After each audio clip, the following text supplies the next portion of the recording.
vamos iniciar nosso estudo no capítulo 2 do Livro dos Espíritos, sobre os elementos gerais do universo.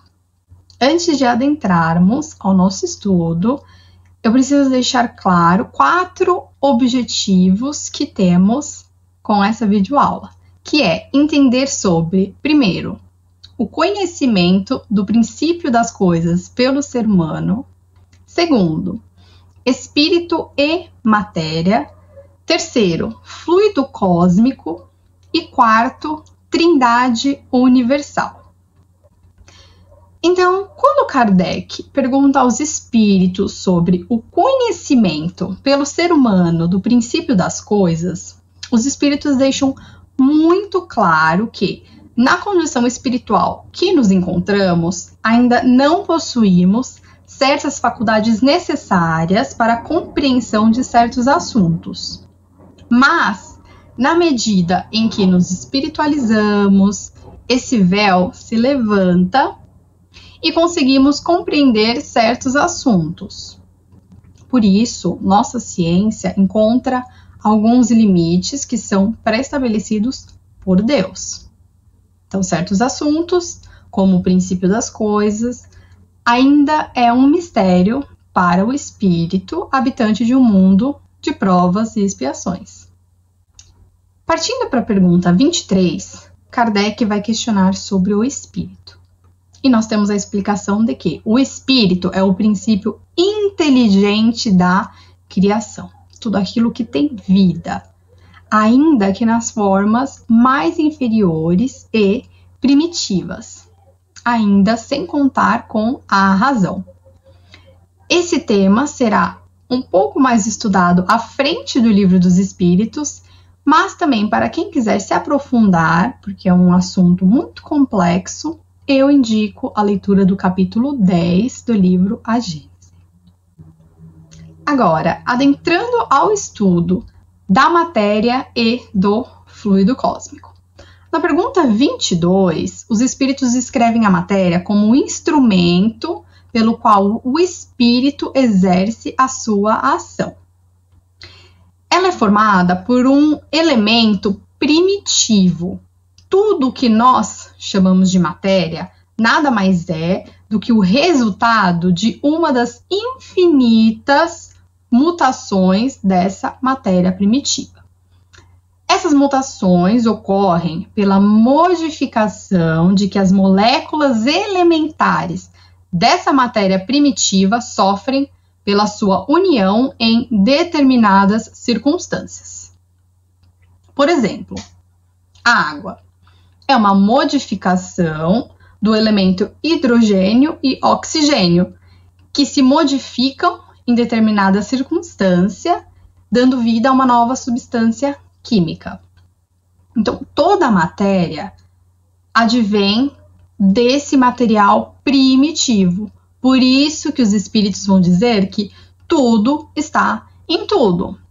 Nosso corpo físico, essa lapiseira, o mundo espiritual, são variações dessa matéria primitiva, ainda que seja invisível aos nossos olhos do corpo físico. Então, quando falamos que todos os mundos são habitados, é uma matéria modificada de forma que ainda não conseguimos enxergar com nossos olhos do corpo físico. Mas não deixa de ser matéria. O mesmo acontece com os mundos espirituais, que é uma matéria em diferente modificação.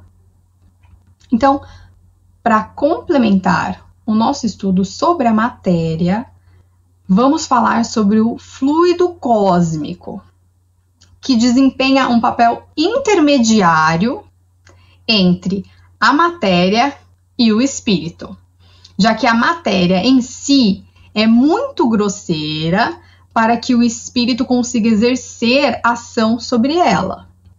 O fluido cósmico, entretanto, de certa maneira, faz parte do elemento material.